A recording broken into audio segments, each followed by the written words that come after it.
अस्सलाम वालेकुम everyone, welcome to my YouTube channel. I hope आप लोग सब ठीक होंगे, खैरियत से होंगे। अल्हम्दुलिल्लाह मैं भी बिल्कुल ठीक हूँ, खैरियत से हूँ। तो चलिए यहाँ पर हमारा शुरू होता है डे रूटीन व्लॉग्स। ये देखिए मेरी क्लिप्स शॉप की है ये।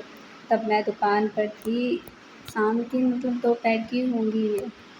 तो आज मैं आपको बताने जा रही हूँ कुछ एक बहुत बेहतरीन, जैसे कि मैं आपको हर बार कुछ ना कुछ नया, कुछ ना कुछ बेहतरीन बताती हूँ। तो मैं इस बार आपको बताने जा रही हूँ कि दुकान में, घर में, जहाँ भी आप रहते हो, तो आप चाहते हो कि इसमें बरकत हो, उसमें खूब अच्छा काम चले, आपके काम में, आपके रिज़्क़ में बरकत हो। ऐसा सभी चाहते हैं कि सबका काम अच्छा चले, रिज़्क़ में बरकत हो। तो एक आयत है जो मैं आपको बताने जा रही हूँ, मतलब दुआ समझ लीजिए, कुछ भी समझ लीजिए। जो मैंने याद कर रखी है उसको मैं भी पढ़ती हूँ और उसको आप भी पढ़ सकते हैं। बहुत ही बेहतरीन, बहुत ही अच्छी दुआ है। और क्या है ना, मतलब जो हमारे घर के मसले मसाइल होते हैं, हमको वो दुआ से ही हल करने चाहिए।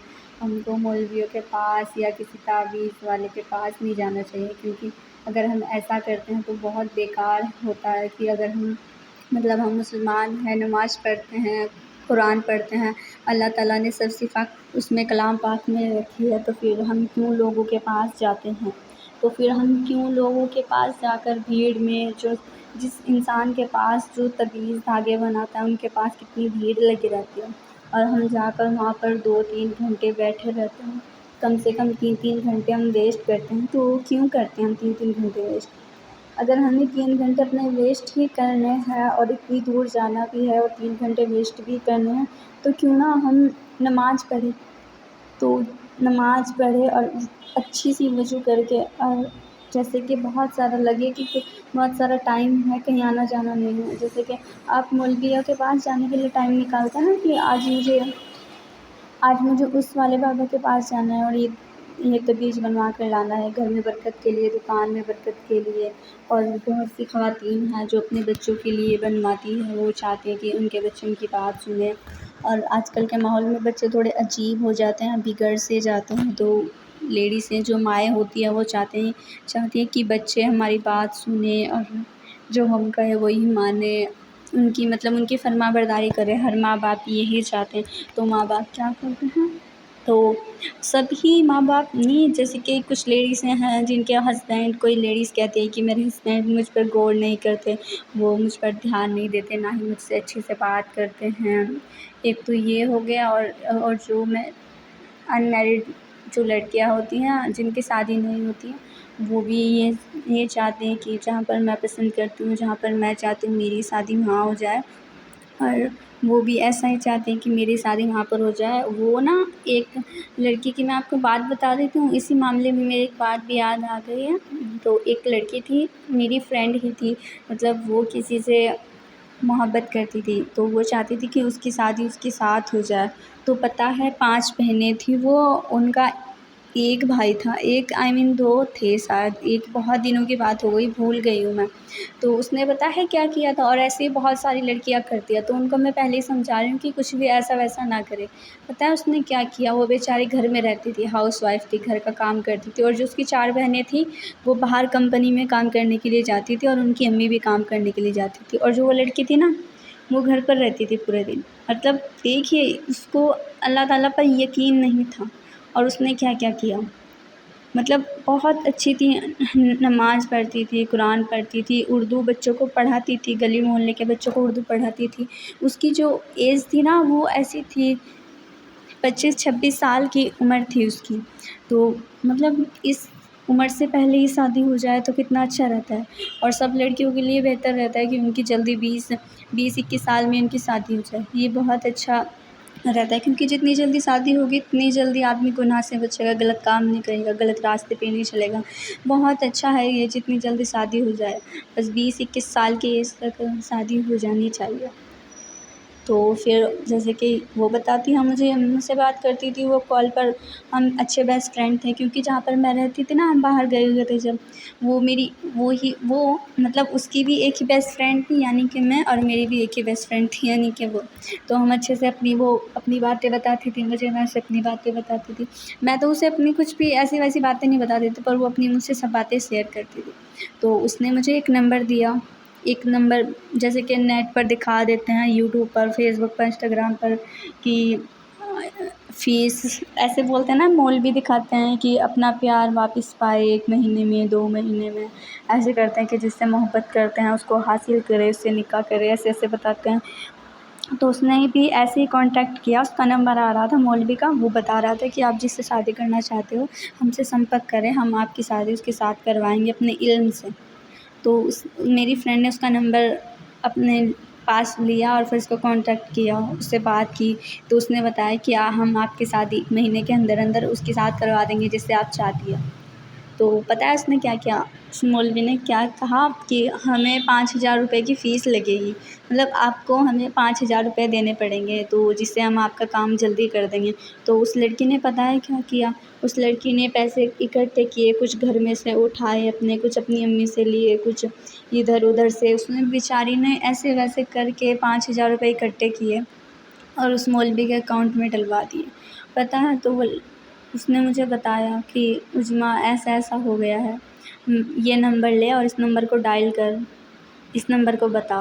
तो फिर मैंने उसका नंबर लिया, उस मौलवी का नंबर लिया, मैंने कॉल की, तो मुझे भी ऐसी-ऐसी बातें करने लगा। पता है मुझे क्या कहा कि अगर आप किसी से मोहब्बत करते हो तो हम आपकी मोहब्बत को आपके निकाह में कर सकते हैं 1 महीने के अंदर। मैंने कहा नहीं जी, मुझे कुछ नहीं चाहिए, मेरे पास तो मेरे अल्लाह ताला है, मैं उनसे ही माँगूँगी सब चीज़ें, मुझे आपकी और आपकी मदद की कोई ज़रूरत नहीं है। मैंने उनको ऐसे बोला। तो मैंने कहा कि एक लड़की है, रूबी है उसका नाम, आपने उसके 5,000 रुपए लिए, तो आपने क्यों लिए उसके 5,000 रुपए? तो पता है उसने क्या किया, उसने मेरा नंबर बंद कर दिया एकदम से, और बंद करने के बाद मेरा नंबर ब्लॉक कर दिया। मैंने उसको बोला, रूबी था उसका नाम, मैंने बोला रूबी बहन, वो अब तो तेरे पैसे नहीं आएँगे। उसने नहीं देने उसने तेरे पैसे, उसने मेरा नंबर भी ब्लॉक कर दिया और मुझको भी फँसा रहा था अपने जाल में कि जिससे आप मोहब्बत करते हैं आप उसको पा सकते हैं 1 महीने में। मैंने तो उसको अच्छी-अच्छी सुना दी है क्योंकि मुझसे तो ऐसे-वैसे लोगों की बातें बर्दाश्त नहीं होती। मैं तो अच्छे से बता देती हूँ, अच्छे से डाँट लगा देती हूँ अगर कोई मुझको ऐसे करे कि आपकी मोहब्बत 1 महीने में हासिल हो जाएगी। कैसे हो जाएगी हासिल? तुम कोई खुदा हो? अल्लाह ताला ने हमारी किस्मत लिखी है और अल्लाह ताला हमारे लिए बेहतरीन करते हैं, और जो अल्लाह ताला चाहते हैं ना वही हमें अच्छा लगता है, क्योंकि अल्लाह ताला ही हमारे बेहतरीन दोस्त हैं, अल्लाह ताला ही हमारे बेहतरीन मददगार हैं। और मुझे तो अब किसी की मदद लेना बिल्कुल भी अच्छा नहीं लगता, बिल्कुल भी अच्छा नहीं लगता। तो जैसे उस लड़की के साथ हुआ, तो प्लीज़ आप बिल्कुल भी ऐसा ना करें, अपने साथ ऐसा ना होने दें, अपने पैसे बर्बाद ना करें। पता है उसको यकीन नहीं था अल्लाह ताला पर, वो नमाज़ें भी पढ़ती थी, कलाम पाक सब कुछ पढ़ती थी, वो अल्लाह की खूब इबादत करती थी सिर्फ़ इसीलिए कि किसी शख़्स को वो हासिल करना चाहती थी। फिर मैं उसको बताती थी कि बहन ऐसा मत कर, ऐसे-वैसे मतलब अपने पैसे बर्बाद मत कर, अपना टाइम ज़ाया नहीं कर। अब जो घर में लड़कियाँ रहती हैं उन पर पैसे कहाँ से आते हैं? वो बेचारी कितनी परेशान रहती हैं, किसी से उधार माँगती हैं, 1000 किसी से 500 किसी से। और खैर बहुत बुरा है, ऑनलाइन अगर कोई आपसे ऐसे पैसे माँगे तो बिल्कुल भी पैसे ना दें, बिल्कुल भी ऑनलाइन के चक्कर में तो बिल्कुल पड़े ही ना, कि आपको कोई बोल रहा है कि आप ये काम करो और आपको 5,000 रुपए फ़ीस जमा करनी पड़ेगी, तो बिल्कुल भी मैं आपको हाथ जोड़ के मना करती हूँ। अपने पैसे ऐसी जगह वेस्ट ना करें जहाँ से आपको कुछ भी फ़ायदा ना हो। मैं खुद धोखा खा के बैठी हुई हूँ। मैंने और मेरी अम्मी ने हमने क्या किया कि हमने फ़ेसबुक पर एक वीडियोज़ देखी, तो उसमें बता रहे थे कि पेंसिल का काम था, कुछ पेंसिल पैक करनी थी। तो बता रहे थे कि 30,000 रुपये महीना देंगे हम। मतलब अब देखो आप, जो लेडीज़ को 30,000 रुपये महीना देंगे वो कैसे-कैसे फँसा रहे थे। पता है जो ऐसा हुआ हमारे साथ में, मैंने अम्मी को दिखा दिया, मुझे भी इतना पता नहीं था, 3 साल पहले की बात होगी, मुझे इतना आइडिया नहीं था। ख़ैर इतना तक के बंदे को ठोकर नहीं लगती ना, इतना अकल नहीं आती, इतना एक आधी ठोकर लगती है जब ये अकल आती है। मैंने अम्मी को बताया कि अम्मी ऐसा-ऐसा है काम, अगर हम ऐसे-ऐसे काम करेंगे ना तो हमको 30,000 रुपये मिलेंगे। मुझे भी खुशी हुई बहुत ज़्यादा जानकर। तो अम्मी ने कहा कि ठीक है हम ऐसा कर लेते हैं। तो मैंने उनसे कॉन्टैक्ट किया, उन्होंने बोला कि आपका 600 रुपये का कार्ड बनेगा। फिर मैंने बोला कि कोई बात नहीं, 600 का कार्ड बनता है तो हम बनवा लेते हैं। मेरा 600 का कार्ड बनाया उन्होंने, मेरा फ़ोटो लिया एक। पता है वो आदमी था कैसा बुरा आदमी था, मुझे तो इतना गुस्सा आया बाद में बहुत ज़्यादा।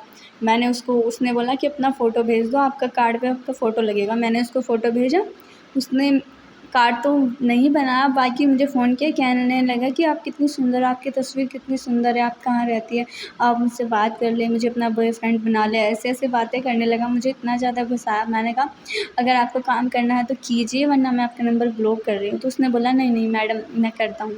फिर उसने किया, मतलब मेरा कार्ड बनाया। फिर उसने कहा कि आप, फिर उसने 1 दिन बाद फ़ोन किया, उसने बोला कि मैम आपकी गाड़ी ना आ गई है, आपके घर से 2 किलोमीटर दूर खड़ी है, आपको, कहने लगा आपको 2,000 रुपये मेरे अकाउंट में डालने पड़ेंगे, वरना गाड़ी नहीं आएगी आपके घर पर। तो मुझे इतनी खुशी हुई, मैंने सोचा कि वाक़ई में मेरी गाड़ी मेरे घर पर आ गई, मेरे माल की गाड़ी, इसमें मेरा माल है। तो मैंने मतलब 2,000 रुपये एक आदमी से उधार लिया और मैंने फटाफट से उनके अकाउंट में ट्रांसफ़र करवा दिए।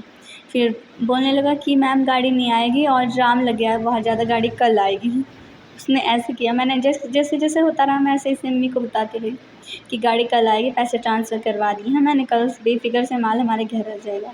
तो फिर अगले दिन फिर कॉल आता है, कहने लगा कि गाड़ी आने वाली है आपके घर, जो मेरे ऑनर हैं ना, उन्होंने बोला है कि आपको 2,000 रुपये और ऐड करने हैं, जिससे आपका, पता नहीं क्या बताया उन्होंने, मेरी तो समझ में नहीं आया, मैं भूल गई हूँ, 2-3 साल हो गया।